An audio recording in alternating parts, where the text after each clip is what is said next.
Hi guys, welcome to trip Joy review channel. இன்னைக்கு natural star நானி நடிப்பில் hit பிரான்சைஸில் 3வது படமாக தமிழ் டப்பிங்குடன் ரிலீஸ் ஆன ஹிட் தேர்ட் கேஸ் மூவியோட ரிவ்யூ பார்க்கலாம்.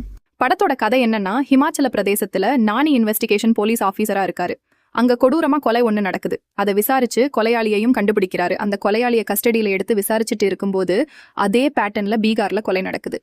நானி பீகாருக்கு போய் அந்த கொலையாளியை விசாரிக்கும் போது பல திடுக்கிடும் தகவல்கள் கிடைக்குது. இதுக்கப்புறம் அந்த கொலைகள் எதுக்கு நடக்குது, இதுக்கு பின்னாடி யார் இருக்காங்க என்பதை கண்டுபிடித்தாரா இல்லையா, அதான் இந்த படத்தோட மொத்த கதையே. இந்த படத்தோட பாசிட்டிவான விஷயங்கள் என்னன்னா, கடைசி 30 நிமிஷம் தெரிக்க விட்டுட்டாங்க. ஆக்ஷன் லவர்ஸ்க்கு மிகப்பெரிய ட்ரீட் தான். ஜான்விக் ரெய்ட் மூவி டைப்ல ஆக்ஷன் காட்சிகளை மேக் பண்ணி அசத்தி அதகலம் பண்ணிட்டாங்க. இன்னொரு மிகப்பெரிய பாசிட்டிவ் என்னன்னா, சானு ஜான் வர்கீஸோட சினிமாட்டோகிராஃபி தான் கெத்து காட்டியிருக்காரு. சாதா சீனை கூட பிரமிப்பா பார்க்க வச்சிருக்காரு. ஆக்ஷன் காட்சிகளை சொல்லவா வேணும். மனுஷன் பின்னிட்டாப்ல அவர் வச்ச ஒவ்வொரு ஷாட்டா இருக்கட்டும், ஆங்கிள்ஸா இருக்கட்டும், கட்சா இருக்கட்டும், எல்லாமே அல்டிமேட் ஹாலிவுட் படத்துக்கு இணையா இருக்கு. சிறந்த சினிமாட்டோகிராஃபருக்கான விருது இவருக்கு கிடைக்க அதிக வாய்ப்பு இருக்கு. நானி சார் ஆக்டிங்ல கலக்கிட்டாரு.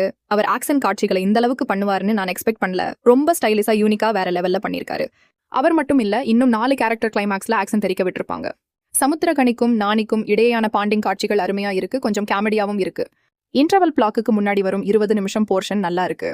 மியூசிக் ஒரு சில இடங்கள்ல வேற லெவல்ல இருக்கு, சில இடங்கள்ல சுமாரா இருக்கு. படத்துல உள்ள பிரச்சனை என்னன்னா, hit first case second case அளவுக்கு இருக்கான்னு கேட்டா இல்லைன்னு தான் சொல்லுவேன்.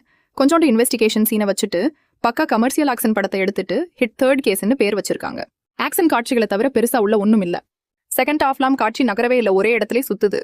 ரொம்ப மொக்கையான வில்லன் கேரக்டர், ஒரு வெயிட்டேஜும் இருக்காது, டோட்டலி வேஸ்ட். அப்புறம் love portion speed breaker of the film. மொத்தத்துல படம் எப்படி இருக்குதுன்னா, எனக்கு இந்த படம் டோட்டலி டிசப்பாயின்ட்மெண்ட்.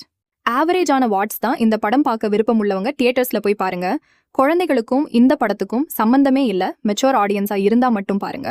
உங்களை அடுத்த வீடியோவில் சந்திக்கிறேன். Bye bye friends.